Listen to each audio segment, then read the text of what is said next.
मामला ये हमारे ज़मीन का है, पटीदार का। आधे का हम हिस्सेदार हैं, इसमें शेयर होल्डर हैं। ये लड़ाई काफ़ी समय से चलती हुई आ रही है, लेकिन काफ़ी समय से होने के बाद जैसे सब लोग का विवाद चल रहा है। विवाद हमारा काफ़ी समय से चल रहा है, तो मतलब 10-20 साल से ऊपर हो गया है विवाद चलते। लेकिन जिस हिसाब से मुखिया जी ने अपना बयान दिया था, उसमें लगभग आधी चीज़ें उन्होंने झूठ बताई। आप अपना बताइए कि आपको क्या तकलीफ है? तकलीफ ये है, मेरी ज़मीन है जिसका दस्तावेज मेरे पास प्रस्तुत है, जिसको मैंने साबित किया है कि इसका मैं शेयर होल्डर हूँ, और सीईओ साहब को हमने दिखाया है, जिसमें बिहार सरकार के रिकॉर्ड के अनुसार हमारा वो काबिल होता है, स्थापित होता है यहाँ के। सबसे पहले ये बताइए कि आपको जिसके साथ विवाद है जी, कौन लगते हैं? वो लगते हैं हमारे बड़े पापा के वंश का, उसके लड़के हैं। तो जैसे ही आपका अगर कोई शेयर होल्डर होगा तो आपके बड़े पापा का भी उसमें हिस्सा होगा? जी बिल्कुल होगा। आप बताओ। उसमें हिस्सा आधे का है, लेकिन 20 साल पहले, लगभग 18 साल पहले उन्होंने यहाँ पे आके जबरन कब्जा किया था। हम छोटे थे, तो हमारा यहाँ पुराना घर है जो 26 धूर का है, तो कायदे से इनका 13 धूर हिस्सा वहाँ हुआ। जो सामाजिक रूप से कहने पे कहा कि 13 धूर इनका जो है मैनेज यहाँ ज़्यादा दे दीजिए, जो हमने किया है। लेकिन इसके बावजूद भी ये ऐसे हमें लड़ने पर उतारू हो रखे हैं, ऊपर से ईंटा चलाते हैं, हमारा कभी काम होने नहीं देते, और कभी भी इसकी आवाज़ उठाते हैं। प्रशासन में कंप्लेंट करें, इस कार्रवाई होती है।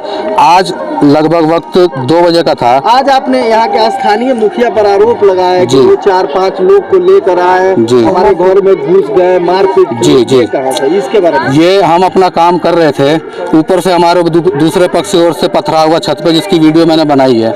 और दूसरे पक्ष से काफ़ी समय से ये मुखिया जी हैं, उनके संपर्क में रहते हैं, और काफ़ी समय मेरे को क्लियरली बोल रहा है कि वो मेरे बचपन के दोस्त हैं, मैं उनके खिलाफ जो है जा नहीं सकता, भाईचारा है मेरा, ठीक है।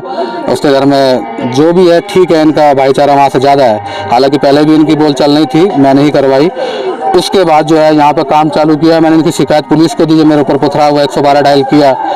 पुलिस को आने में हो सकता है थोड़ा समय लग जाए, लेकिन मैंने 6-7 बार कोशिश किया। लेकिन मुखिया जी ने ऐसा पूरे कानून लॉ एंड ऑर्डर को टॉलरेट किया, और उसको ऐसा अपने हिसाब से मॉड्यूल किया कि पुलिस को आने में लगभग 2.5 बजे की कॉल थी।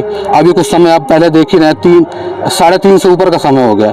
मतलब पुलिस नहीं आई, उससे पहले मुखिया जी 1.5 घंटे से बैठे हैं। डीएम, एसपी सबको इसकी जानकारी मैंने एसपी साहब को खुद उनके आवास पे फ़ोन करके दिया है। अर्थ है कि पुलिस प्रशासन मुखिया जी के दबाव में है?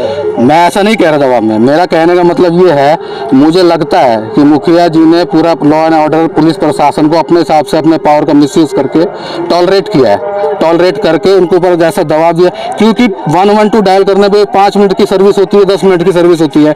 किसी कारणवश कहीं फंस गया तो ऐसा क्या है कि मुखिया जी 1.5 घंटे बैठे हैं और पुलिस 1.5 घंटे बाद आ रही है। उसके बाद मुखिया जी ने धमकी भी दी, यहाँ पे कुदारी उठाया मारने के लिए पूरे गाँव के सामने। मुखिया जी कुदारी उठाए तो काटेंगे, और सबके उनके डर से पहले कोई ना बोला है। मेरे घर का सारा परिवार था, और वहाँ 5-7 आदमी थे, उसमें 3-4 लोगों ने शराब भी पी रखी थी, और जबरदस्ती हमारे घर में मेरा कॉलर पकड़ के कह रहे अंदर मारो, बाहर कोई देख लेगा। और सबने उनको देखा और कहा कि 4 औरत बुला, उसके ऊपर झूठा मुकदमा करके देखते हैं, छेड़छाड़ का, और उसने मारपीट किया है। और जो हमारे घर में जिसमें इंजर्ड हुए हैं, उनका कुछ भी नहीं देखा। उनको कहा कि मैं इनकी तरफ, वो खुला बोला सबके सामने कि मैं इनके पक्ष में हूँ, मैं गिरोह होगा और मैं गुंडा हूँ।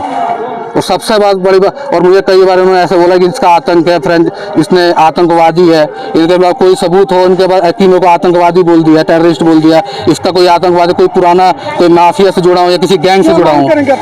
आप पेशे से वकील हैं, शिक्षित हैं जी, क्या मांग करेंगे या आपके हिसाब से क्या होना चाहिए? मेरे हिसाब से पहले तो ऐसे जनप्रतिनिधि है, इनके ऊपर पाबंदी लगना चाहिए। किसी को भी छोटे या कमजोर स्तर को लोगों को अपने हिसाब से मॉड्यूलेट करके उसको दबा के मार के ये जबरदस्त, उसके बाद उन्होंने ये भी कहा कि तुझे मरवा दूंगा। तो इतना मेरी अंडरटेकिंग भी यही रहेगी कि जितना भी अगर मेरे परिवार की हत्या हो जाती तो उनका जिम्मेदार यही होंगे। और हर जगह उन्होंने आदमी सेट कर रखे थे कि तुझे मरवा दूंगा। मेरा यही है कि ऐसे प्रतिनिधियों के ऊपर जब तक कड़ी कार्रवाई नहीं होगी, जब तक ये किसी पक्ष से उठ के ये स्वाभाविक रूप से काम, और जिस हिसाब से इनका आरोप है कि मेरा आरोप लगते रहते हैं, और ऐसा कोई बंद कमरे की बात नहीं है, ये रोड पे की बात है। और लगभग 50 लोग इनके डर से या इनके फेवर में हो कोई ना बोले। मेरा घर परिवार था, उन्होंने देखा है। अगर मेरे पास कुछ वीडियो भी सेट किया, अगर उसमें कुछ फुटेज आएगी तो उसमें भी देखेंगे। हालांकि जो दूसरे पक्ष की तरफ से पथराव हुआ था उसकी वीडियो भी मुझे क्लियर आ रही है, जिन्होंने आरोप लगाया कि हम इंजर्ड है, मार दिया, उसकी क्लियर वीडियो है जिससे ये साबित होता है, जिससे साफ प्रतीत हो रहा है, दिखाई दे रहा है कि उन्होंने हमारे ऊपर पथराव किया और हमारी ही ज़मीन में मेरे बाबा के नाम से हम अपने शेयर में हिस्सा लगा करके वहाँ काम कर रहे थे, उसमें भी हमें रोकने की कोशिश करी, सर फाड़ने की कोशिश करी, चला के उनका निशाना नहीं लगा। क्या मांग करेंगे प्रशासन से ये मांग रहे हैं ऐसे जनप्रतिनिधि के ऊपर तुरंत कड़ी कार्रवाई होनी चाहिए और इनको इस हिसाब से छूट नहीं देना चाहिए कि अपने हिसाब से लॉ एंड ऑर्डर मैनिपुलेट कर रख के उसको मोड़ सके और किसी के ऊपर, किसी कमजोर आदमी के ऊपर मारपीट ना कर रहे और ज़बरदस्ती किसी की आवाज़ ना दबा सकें। मेरा नाम परवीन चौहान है, मैं पेशे से अधिवक्ता हूँ और ये गाँव लक्ष्मी, थाना मैरवा, जिला सीवान। और इसकी जानकारी मैंने एसपी साहब को दे दी थी जब ये मुखिया जी ने अपना बयान दिया था कि इसको फंसा देंगे, मार देंगे किसी केस में, मर्डर का, तो इसकी तुरंत मैंने सूचना मुखिया जी के बयान से पहले ही दे दी थी ताकि ये बाद में झूठ ना बोल सकें कि ऐसा हुआ है।